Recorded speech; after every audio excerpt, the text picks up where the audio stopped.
రీసెంట్‌గా 'బాలరాజుతో' కలిసి మన కావ్య ఇస్మార్ట్ జోడికి వెళ్ళిన విషయం మనందరికీ తెలిసిందే. అయితే ఇలా కావ్య 'బాలరాజుతో' ఇస్మార్ట్ జోడికి వెళ్ళడం చాలా మందికి నచ్చలేదు. అండ్ మెయిన్‌గా కొన్ని డౌట్స్ అయితే అడుగుతున్నారు. అసలెందుకు 'బాలరాజుతో' ఇస్మార్ట్ జోడికి కావ్య ఎళ్ళింది? కావాలనే నిఖిల్‌ని టార్గెట్ చేస్తుందా కావ్య? అసలు రీజన్ ఏంటి? అసలు 'బాలరాజుతో' ఇస్మార్ట్ జోడికి ఎళ్ళాల్సిన పనేంటి? అని చాలా మంది అడుగుతున్నారు. అలాగే మెయిన్‌గా ఇంకో క్వెషన్, అది అప్పటినుంచి అడుగుతున్న క్వెషన్ ఏంటంటే, నిఖిల్, కావ్య అసలు ఎప్పుడు కలుస్తారు? కలుస్తారా? కలవరా? అని అడుగుతున్నారు.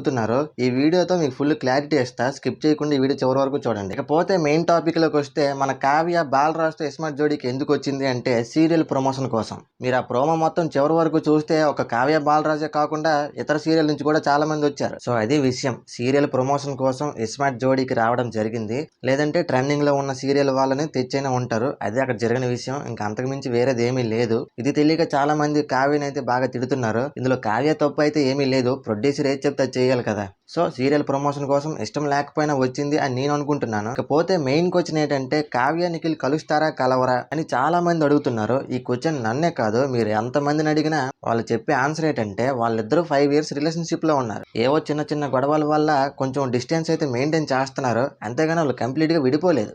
విడిపోతే లాస్ట్ టైం ఆదివారం విత్ స్టార్ మా పరివారం ఎపిసోడ్కి ఎందుకు వస్తారు? మరి బీబీ ఉత్సవంలో నిఖిల్ ఎందుకు ఎమోషనల్ అవుతాడు? ఇద్దరు విడిపోయారు కదా, ఎవరి దారి వాళ్ళు చూసుకోవచ్చు కదా. నిఖిల్ ఏదో షోకి వెళ్తే కావ్య టాపిక్ వస్తుంది, కావ్య ఏదో షోకి వెళ్తే నిఖిల్ టాపిక్ వస్తుంది. ఎందుకు ఇదంతా? ఎవరి లైఫ్ లో వాళ్ళు హ్యాపీగా ఉండొచ్చు కదా అని అనుకోవచ్చు, కానీ అలా కుదరదు. ఎందుకంటే నిఖిల్కి కావ్య అంటే ఇష్టం, కావ్యకి నిఖిల్ అంటే ఇష్టం. ఈ ఈగో వల్ల వాళ్ళిద్దరు చెప్పుకోవట్లేదు బయటికి. అలా చెప్పలేక వీళ్ళు వెళ్ళిన ప్రతి షోలో ఇండైరెక్ట్ గా ఇంటిస్తున్నారు. నిఖిల్ ఏమో ఎమోషనల్ అవుతాడు, కావ్య ఏమో తిడతది. ఇవన్నీ కూడా ప్రేమలో భాగాలే. ఫైనల్ గా కావ్య నిఖిల్ కలుస్తారా కలవరా అంటే కలుస్తారు అనే చెప్తాను. నేనే కాదు, అర్జున్ అంబటి, అమర్, తేజు వీళ్ళు కూడా వాళ్ళిద్దరూ త్వరలోనే కలుస్తారు అని కూడా చెప్తున్నారు ప్రతి ఇంటర్వ్యూలో. అండ్ ఇంకో విషయం ఏంటంటే, కావ్య నిఖిల్ ని కలపడానికి వాళ్ళ చుట్టూ ఉండే ఫ్రెండ్స్ అందరూ చాలా బాగా ట్రై చేస్తున్నారంట. అండ్ త్వరలోనే వీళ్ళిద్దరు కలిసిపోయారు అనే న్యూస్ అయితే మనం వింటామనే నమ్మకం నాకైతే ఉంది. సో ఇది జరిగిన అసలు విషయం. మరి దీని మీద మీ ఒపీనియన్ ఏంటో కామెంట్ చేయండి.